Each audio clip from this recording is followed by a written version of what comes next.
If on April 10th, 2019, you were busy following BTS's changing hair colors, instead of Donald Trump changing the definition of domestic violence, you might be a first-time voter and you might not remember how often this guy was quietly changing the rules in ways that harmed Americans every day. So let me take you back to one day under Donald Trump. On April 10th, 2019, the Trump administration quietly redefined domestic violence to exclude non-physical abuse, things like emotional manipulation, coercive control, and psychological aggression. Oh, and they also removed specific references to unwanted groping and fondling from the definition of sexual assault, which is convenient, right? Considering Trump's been credibly accused of sexual misconduct by dozens of women and found liable for sexual abuse. 2 women that alleged Donald Trump inappropriately touched them.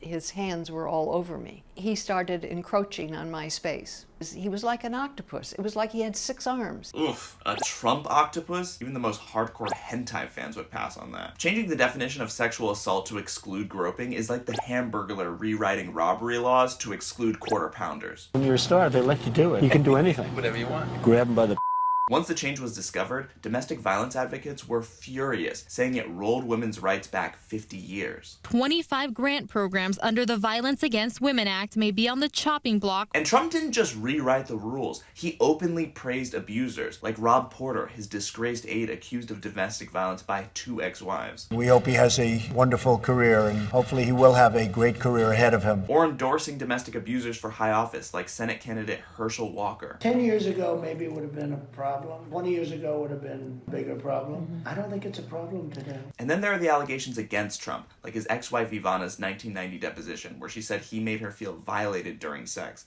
though she later retracted the word rape. And if that sounds familiar, it might be because it's dramatized in The Apprentice, the Trump biopic that he's definitely not adding to his favorites list. There is no reason to think that he feels anything for the victims of violent men. Of course not. Trump's captain of the Violent Men All-Stars. When Trump defends abusive men, he's just standing up for his squad.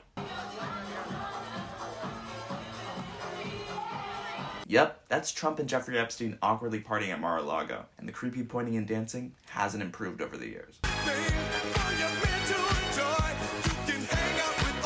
If Trump wins in 2024, expect him to keep rolling back protections for abuse survivors while his team reshapes the government to limit women's rights. Project 2025, the right's terrifying policy blueprint, doesn't mention domestic violence, but it does push for forced marriages, abortion bans, and restricting access to Plan B. Listen, there's no morning after pill in politics. Trump gets back into power, there's no undoing it. So make a plan to vote on November 5th, so we can keep his tentacles far away from the White House. Ooh. Gross!